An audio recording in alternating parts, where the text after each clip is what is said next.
ನಿಮ್ಮ ಮನೆಯಲ್ಲಿ ಈ ವಸ್ತುಗಳು ಖಾಲಿಯಾಗದಂತೆ ನೋಡಿಕೊಳ್ಳಿ. ಈ ವಸ್ತುಗಳು ಖಾಲಿಯಾದಂತೆ ನಿಮ್ಮ ಸಂಪತ್ತು, ಹಣ, ನೆಮ್ಮದಿಯು ಕ್ರಮೇಣ ಖಾಲಿಯಾಗುತ್ತೆ. ಇದರಿಂದ ಜೀವನದಲ್ಲಿ ಅನೇಕ ರೀತಿಯ ಕಷ್ಟಗಳು ಎದುರಾಗುತ್ತದೆ.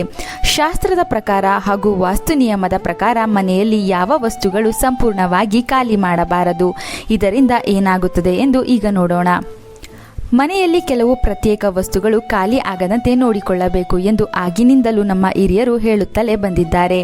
ಚೆನ್ನಾಗಿ ಇರುವಂತಹ ಜೀವನದಲ್ಲಿ ಇದ್ದಕ್ಕಿದ್ದಂತೆ ಕಷ್ಟಗಳು ಎದುರಾಗುತ್ತಿದ್ದರೆ ತಿಳಿದು ತಿಳಿಯದೆ ಮನೆಯಲ್ಲಿ ಖಾಲಿಯಾಗುವ ಈ ವಸ್ತುಗಳು ಕಾರಣವಾಗುತ್ತೆ. ಮೊದಲನೆಯದಾಗಿ, ನಿಮ್ಮ ಅಡುಗೆ ಕೋಣೆಯಲ್ಲಿ ಬಳಸುವ ಉಪ್ಪು ಎಂದಿಗೂ ಸಂಪೂರ್ಣವಾಗಿ ಮನೆಯಲ್ಲಿ ಖಾಲಿಯಾಗಬಾರದು. ಉಪ್ಪು ಲಕ್ಷ್ಮೀ ದೇವಿಯ ಸ್ವರೂಪ. ಇಂತಹ ಉಪ್ಪು ಮನೆಯಲ್ಲಿ ಒಂದು ಚೂರು ಇಲ್ಲದಂತೆ ಖಾಲಿ ಆದರೆ ಮನೆಯಲ್ಲಿ ಲಕ್ಷ್ಮಿ ನೆಲೆಸುವುದಿಲ್ಲ.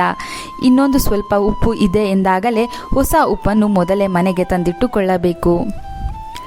ಎರಡನೆಯದಾಗಿ, ದೇವರ ಕೋಣೆಯಲ್ಲಿ ಬಳಸುವ ಅರಿಶಿನ, ಕುಂಕುಮ. ಹೌದು, ದೇವರ ಪೂಜೆಗೆ ಬಳಸುವ ಮಂಗಳಕರ ವಸ್ತುಗಳಲ್ಲಿ ಅತಿ ಮುಖ್ಯವಾದದ್ದು ಅರಿಶಿಣ, ಕುಂಕುಮ. ಆದ್ದರಿಂದ ಮನೆಯಲ್ಲಿ ಅರಿಶಿಣ, ಕುಂಕುಮ ಸಂಪೂರ್ಣ ಖಾಲಿ ಆಗುವಂತೆ ಮಾಡಬಾರದು. ಇದರಿಂದ ಮನೆಗೆ ಪ್ರತಿಕೂಲ ಶಕ್ತಿಗಳು ಪ್ರವೇಶ ಮಾಡಬಹುದು.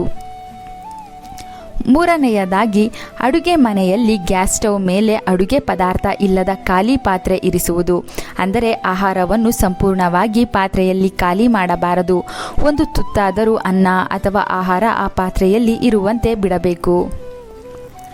ನಾಲ್ಕನೆಯದಾಗಿ, ಅಡುಗೆ ಮನೆಯಲ್ಲಿ ಬಳಸುವ ಧಾನ್ಯಗಳು ಅಕ್ಕಿ, ಬೇಳೆ, ರಾಗಿ, ಗೋಧಿ ಹೀಗೆ ನಾನಾ ಧಾನ್ಯಗಳು ಸಂಪೂರ್ಣ ಖಾಲಿ ಆಗಲು ಬಿಡಬಾರದು. ಧಾನ್ಯಗಳ ಡಬ್ಬಿ ಸದಾ ಖಾಲಿ ಬಿಡಬಾರದು. ಯಾರ ಮನೆಯಲ್ಲಿ ಧಾನ್ಯಗಳು ಸಮೃದ್ಧಿಯಾಗಿರುತ್ತದೋ ಅವರ ಮನೆಯಲ್ಲಿ ಮಹಾಲಕ್ಷ್ಮೀ ದೇವಿಯ ಅನುಗ್ರಹ ಹೆಚ್ಚಾಗಿರುತ್ತದೆ. ಐದನೆಯದಾಗಿ, ಸ್ನಾನದ ಮನೆಯಲ್ಲಿ ಬಳಸುವ ಬಕೆಟ್ ಸ್ನಾನಗೃಹದಲ್ಲಿ ಇಡುವ ಬಕೆಟ್ನಲ್ಲಿ ಸದಾ ನೀರು ತುಂಬಿರಲಿ. ಖಾಲಿ ಬಕೆಟನ್ನು ಬೆಳಿಗ್ಗೆ ಎದ್ದ ತಕ್ಷಣ ನೋಡುವುದು ಶುಭ ಸಂಕೇತವಲ್ಲ. ನೀರು ಸಮೃದ್ಧಿಯ ಸಂಕೇತ. ನೀರನ್ನು ನೋಡಿ ದಿನ ಆರಂಭಿಸುವುದು ಶುಭಕರ.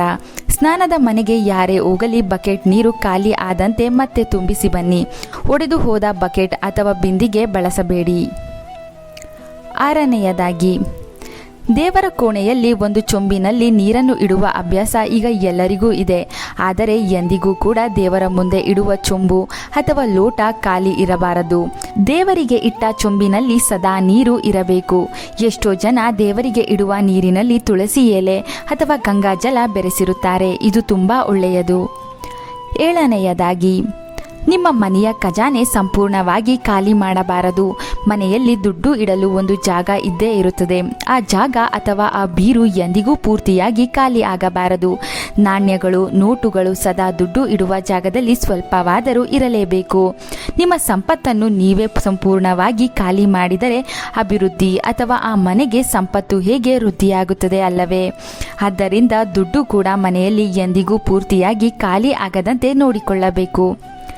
ಎಂಟನೆಯದಾಗಿ, ಪುರುಷರಾಗಲಿ ಮಹಿಳೆಯರಾಗಲಿ ತಾವು ಬಳಸುವ ಪರ್ಸ್ ಅಥವಾ ವ್ಯಾನಿಟಿ ಬ್ಯಾಗ್ ಎಂದಿಗೂ ಹಣ ಇಲ್ಲದೆ ಬಳಸಬಾರದು. ಅಂದರೆ ಖಾಲಿ ಪರ್ಸ್ ಬಳಸುವುದು ಶುಭವಲ್ಲ. ನೀವು ಬಳಸುವ ಪರ್ಸಿನಲ್ಲಿ ಸ್ವಲ್ಪವಾದರೂ ಹಣ ಇರಲೇಬೇಕು. ಖಾಲಿ ಪರ್ಸ್ ಬಳಸಿದಷ್ಟು ಹಣದ ಸಮಸ್ಯೆಗಳು ಮತ್ತಷ್ಟು ಹೆಚ್ಚುತ್ತದೆ. ಈ ರೀತಿಯ ನೀವು ತಿಳಿಯದ ಅನೇಕ ವಿಷಯಗಳನ್ನು ನೋಡಲು ತಪ್ಪದೇ ನಮ್ಮ ಚಂದನಾಲೋಕ ಯೂಟ್ಯೂಬ್ ಚಾನಲ್ ಸಬ್ಸ್ಕ್ರೈಬ್ ಮಾಡಿ. ನಮ್ಮ ಫೇಸ್ಬುಕ್ ಪೇಜನ್ನು ಫಾಲೋ ಮಾಡಿ. Thank you.